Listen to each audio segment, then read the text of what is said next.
Bharatiya Janata party के सांसद साक्षी महाराज एक बार फिर अपने तीखे और विवादित बयानों को लेकर चर्चा में हैं। अपने कैंप कार्यालय में जनता दर्शन के दौरान मीडिया से बातचीत करते हुए साक्षी महाराज ने साफ कहा है, कोई भी व्यक्ति वास्तव में धर्मनिरपेक्ष हो ही नहीं सकता।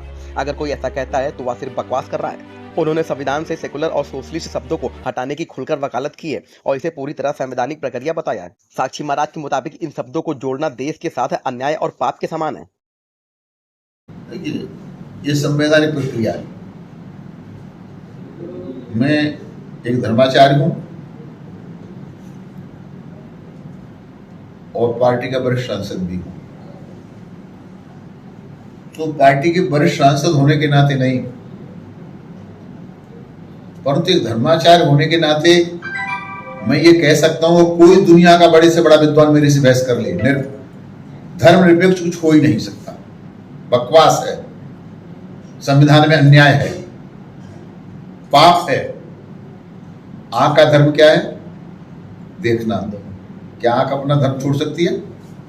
कान का धर्म क्या है? सुनना। क्या कान अपना धर्म छोड़ सकता है? नाक का धर्म क्या है? श्वास लेना। क्या छोड़ सकती है क्या? अग्नि का धर्म क्या है? दाहकता। छोड़ सकती है क्या?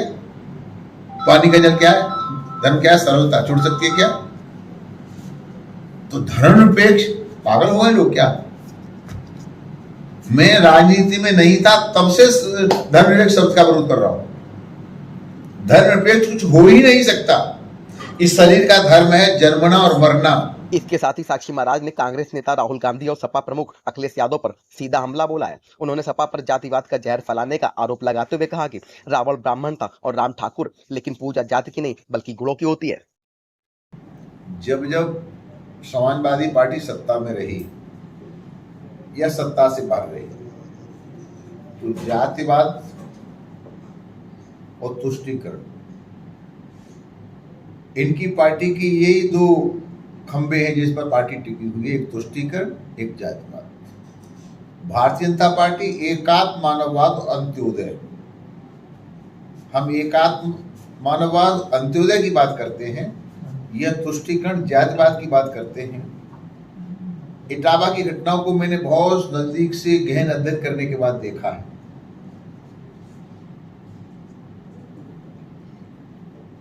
छद्मवेश में किसी को धोखा देने के लिए, भ्रमित करने के लिए, अगर कोई भी क्यों न हो, बहुत बड़ा अपराध है। मैं एक बहुत बड़ा दृष्टांत प्रमाण के साथ देना चाहता हूं।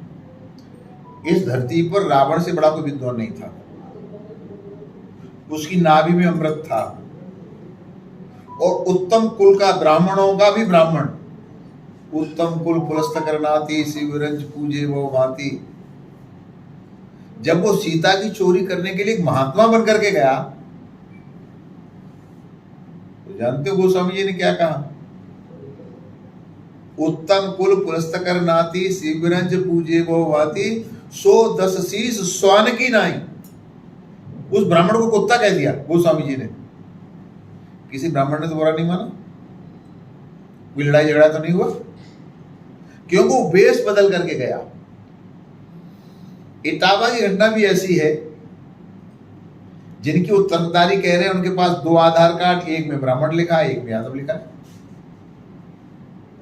ये रोगन्या है क्या, जो वेश बदल करके देश में रह रहे हैं?